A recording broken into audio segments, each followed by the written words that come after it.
Why didn't the Hendry County Sheriff's Office arrest the driver of a hit and run? That's what Wink News is trying to figure out after that driver eluded charges. A deputy claims the sheriff told him to stand down in the case involving a teenage girl. Wink News investigative reporter Dave Culbert's here with this exclusive investigation. We've seen it all too often. A child is walking along a country road early in the morning, in the dark, when a vehicle comes by and hits them. Many times here in Southwest Florida, the child has gotten killed. Fortunately, that's not the case this time. This is more about what happened afterwards. The question here is, did the top cop, the sheriff of Hendry County, order his deputy not to investigate because he knows the driver? It wasn't just a small crime that was covered up. It was a felony on a 15-year-old girl. Listen, let me tell you something. There would be fault on my part if I had said, look, let's just take your statements and let's not forward it up. Let's not do anything. On the morning of September 11th, 2015, a 15-year-old girl was walking along this road to catch a school bus. All of a sudden, she was hit from behind and knocked into this ditch. She said she looked back and saw a white truck driving off. She was hurt, bleeding, but able to get up and make it to school. A nurse called her mother, who took her to the hospital. She wound up getting treated and being okay. Her mother then took her to the Hendry County Sheriff's Office to report it. The deputy who was initially assigned the case did an excellent job of investigating the case for leaving the scene with personal injury, which is a felony in Florida. Ramuni took Deputy Vernon Speak's deposition. Speak testified that after no leads for over a week, he decided to go back to the scene. Sure enough, along came a dirty white truck with a brand new right side mirror. The deputy got his license, and while he went back to his patrol car to run it, the driver was calling Sheriff Steve Whidden from his cell phone. I did receive a phone call from this guy. He said, hey, they're trying to charge me. What's going on? He said he heard a noise.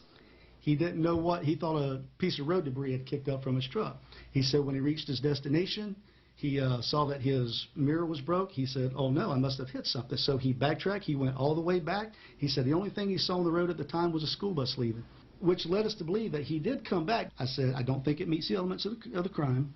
I said, however, I said, take everybody's statements and let's forward it to the state attorney's office. To feel comfortable enough to call this guy at 6:45 in the morning is something like I've never seen before. So you should have said, okay. You know, there's really nothing I could do for you at this point. The driver of that truck was Richard Smith, who, just 2 weeks before this incident, was convicted of 1 count of conspiracy to commit offenses and defraud the United States, and was sentenced to serve 41 months in federal prison. When he gets out, Smith and 3 others will owe the government over $23 million. How well do you know this Richard Smith? He's an acquaintance. I've seen him around at restaurants. Did you know he was getting ready to go to prison? No, sir. No. The deputy let Richard Smith go on the condition that Smith would come back after he got off work later that day. But Smith never showed. The next day, Speak testified that Whidden told him he's a good guy. He's in a bad position. He's about to go to prison. There's no reason to go after this case. I don't know he's a convicted felon at the time. You didn't know that at the time? No. The deputy said under oath in a deposition that you told him that he's a convicted felon, No. He's got enough problems, No, and this sir. will mess up his federal prison sentence. I guess I'm going to have to talk with the deputy because that did not happen.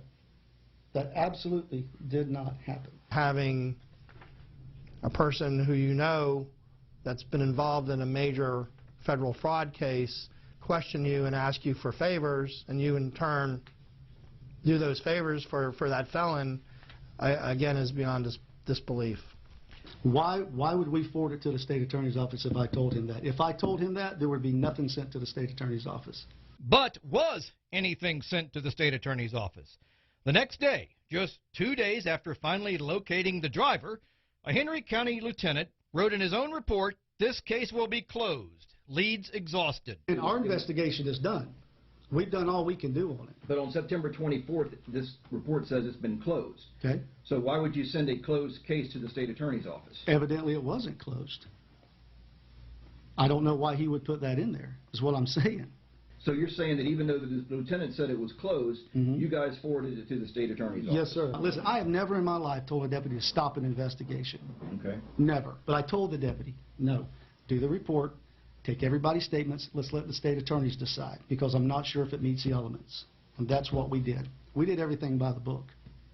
Not according to the state attorney's office, which told Wink News the Henry County Sheriff's Office did not send us anything. We, the state attorney's office, learned about the matter from a private attorney, Steve Ramuni. I called the state attorney's office, the local state attorney's office, and personally spoke with the supervisor. And they had absolutely no record of that in their office. The state attorney's office said, we then contacted the sheriff's office and requested all materials it had on the incident. So he says that he's the one that contacted. That's right. I'm not buying that. Okay, but I'm not buying that. Sir, that's also what the state attorney's office is saying. Let me read you this again. Not buying it. The Henry County Sheriff's Office did not send us anything. This is the statement that they've given me, the state attorney's office. It sounds like the state is trying to throw blame elsewhere. The state attorney's office also said an agency review was done based on the materials we received, and it has been referred to an independent agency, the Florida Department of Law Enforcement, for review. The FDLE also confirmed that to Wink News, saying it is looking into possible criminal charges against Whidden, saying the FDLE Office of Executive Investigations in Tallahassee received a complaint regarding Henry County Sheriff Steve Whidden, and we are reviewing the complaint. Note that it is not an investigation currently. Our process is to review the complaint first. The FDLE spokeswoman said almost all cases start with what it calls a review. If it decides a criminal case against Whidden is necessary, the state attorney's office here added, we have requested an executive assignment from the governor should there be a need for a state attorney. What that means is, if it's necessary, another state attorney's office in Florida would then take over the prosecution of Henry County Sheriff Steve Whidden. Dave Culbreth, Wink News Now. The attorney's involvement is that he has a lawsuit on behalf of the driver of the truck and his insurance company, which is still pending, and also now represents Vernon Speake, who he said will not comment. Now, we also contacted Richard Smith's attorney on his federal case. He said he no longer represents Smith, but he is trying to contact him for us to get an interview. Wheat News first heard about this from a radio talk show host in Miami, John Cardillo, who also is a former NYPD detective. He told us he started getting calls from current and former Henry County deputies about this case and other cases. We did our own independent investigation, which led to this story. If you want more on this, we have the entire deposition of Deputy Vernon Speake and all the documents from the Sheriff's Office on our website, wheatnews.com.